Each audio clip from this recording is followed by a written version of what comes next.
نار خاتون. یکی بود یکی نبود، غیر از خدا هیچکی نبود.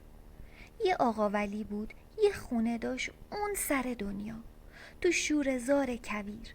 یه زن مهربونی داشت که اجاقش تفلکی کور بود. آقا ولی و عیالش گلی خانوم هیچکی رو الا یه درخت انار وسط کویر نداشتن. دلشون خوش بود که درخت انار که داد حرف طبیب درست از آب در بیاد، چاره انار بشه و یه بچه تو خونشون به دنیا بیاد. درخت توی کویر یه عالمه انار داده بود، انارای درشت و قرمز. یکی از این انارا اسمش نار خاتون بود.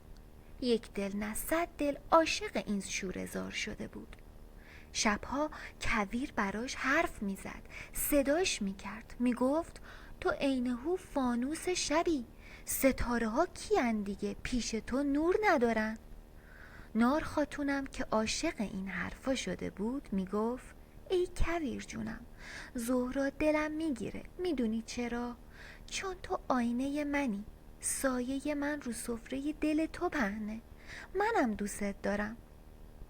عصرا که میشد کویر دور ریشه درخت پیچ میخورد و میگفت نار خاتون، قرمزی تو مثل خود خون میمونه، گرمای تو از تن من داغتره، خورشید کوره سرماست پیش تو.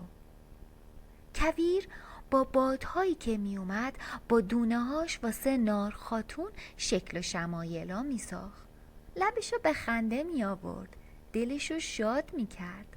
نار خاتونم از خجالت سرختر می شد، می گفت دلم خوشه که اگه بمیرم، اگه از این ساقه بیفتم، رو دل نرم تو سرم نمیشکنه کویر جونم. خلاصه روزا شب شد و شبها روز تا پاییز به سر رسید. میخواست که شب یلدا بشه. آقا ولی و گلی خانوم رفتن سراغ درخت انارشون. همه انارا رو چیدن، حتی انار خاتونا. کویر خشکش زد، سردش شد. قلب انار خاتونم ترکید، پوستش ترک برداشت. واسه همین شب یلدا که ولی آقا نار خاتون رو پاره دید، برش داشت داد دست گلی خانوم.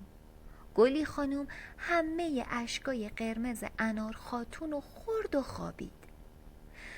فرداش خدا بهش یه بچه داد. ولی آقا اسم دختر سرخ و سفید و خوشگلش رو گذاشت نار خاتون.